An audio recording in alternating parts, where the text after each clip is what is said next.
Hello, class, I am so glad you came today. I am going to be teaching you a very important part of fashion designing today. I am sure that everyone knows me by now.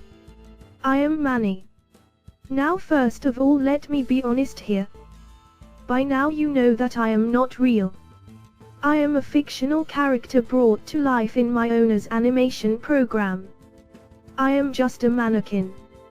So now that the truth has been revealed, now let's just pretend that I am real, and get down to business here, and let me teach you about fashion sketching. Okay, please take out your paper and pencils, and get ready to take notes. Later on we are going to start putting that pencil to work on that paper. I do believe that Robert may be coming in later on in this sketching teaching to show you how to do fashion sketching. But for now it is just lecture time. So stay awake and listen to me. You will learn something here. Unless you already know it all. Okay, a little humor. Okay, let's get started. First of all, sketching is very vital in fashion designing. It is the means and presentation of showing your concept or idea to someone, before it is made or constructed. Just look at it as like a preview to a movie or TV show. You have to see it before you decide to watch it or not. Well, this is similar to a fashion sketch. The sketch shows your client what this garment would look like after construction of it. This sketch could be the yes or the no for your client. So you have to make sure that it shows your details and things that you want them to see. Now before we dive into the deep here, I need to give you an idea of what you need to have for fashion sketching. As you know, you need a pencil and paper and for sure an eraser. It is good to get a pack of special lead pencils for artists which consist of different lead weights, which make light to dark, and very dark lines. You will need a special eraser called a kneaded eraser. These types of erasers leave no crumbs and will not tear your paper. However, they will not erase heavy lines. Newsprint or bond paper is best to use. Felt pens with fine and medium points. Masking tape, push pins, and a pencil sharpener. Also a drawing board with a tilt support. As you progress you may also like getting a light board for tracing. Also tracing paper can be helpful too. Okay, now the next thing that I need to talk to you about is your posture when you are sketching. I know you might think that it is not that important, but it is. If you sit at a table and just lean over your paper and start sketching, you are too close to your work. This can cause an improper overview of your work because you only see a portion of your work. This can cause things to be out of proportion. If you are sketching flat on a table, it can cause distorted proportion. Another important factor is lighting. Let's face it, you have to be able to see what you are sketching. Bad lighting can be another thing that will cause you to not see the overall picture. This also can lead you to fatigue. Now, what is the proper way to sketch? You get a drawing board, place it on the table, in front of you on a slant or tilted. Sit up straight and have good lighting, thus reducing fatigue. Also, you see the big picture or whole sketch in proportion, not in just one place. Okay, the next thing to talk about is the placement of your figure on your paper. If your figure gets too big, then you run off the paper. If it gets too small, it loses proportion. Never take and try to jam a figure into a piece of paper. It will look really bad and out of proportion. One way is to find the center of the paper. This can be done by taking a straight edge, such as a ruler. Draw an imaginary lines from one corner of the paper diagonal to the other corner. And then repeat the same with the other corners. Where they meet together will form an X or crossing point. This is the center of your paper. This should help you find your proportion and your perspective. We will talk about perspective later on in these classes. Okay, now class, our next step is to show you how to plan a figure on a page. This formula will control your proportion and the scale of your figure. The first step is to place a mark close to the top of the page and mark A, allowing for the bottom margin and feet. Mark B. Lightly draw a vertical line, the plumb line. From A to B, divide the vertical in half and mark C.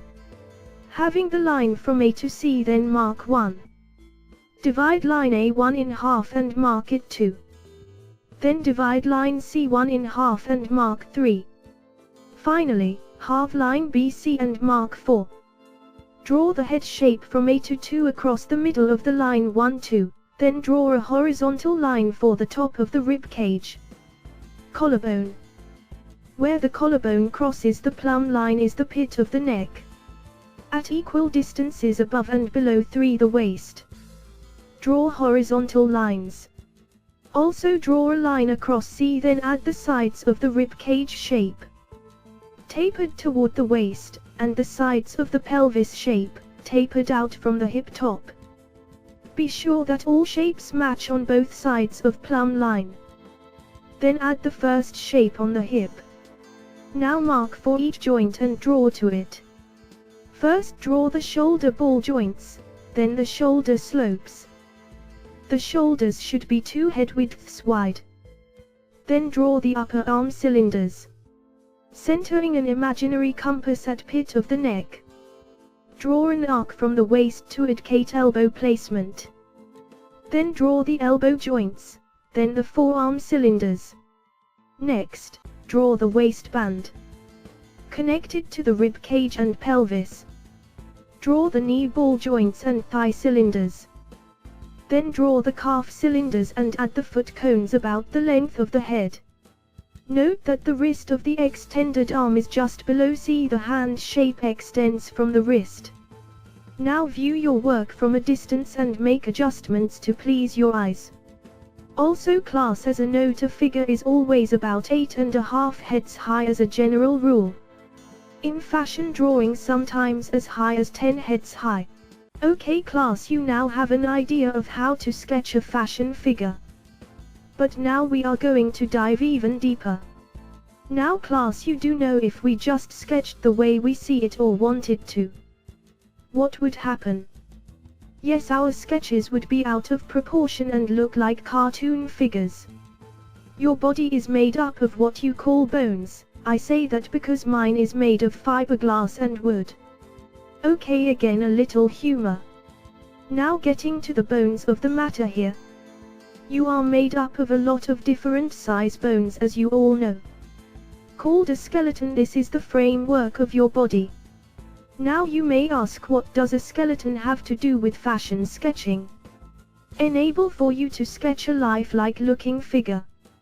You must know how the skeleton, your muscles, and body operates. In other words, you must know human anatomy.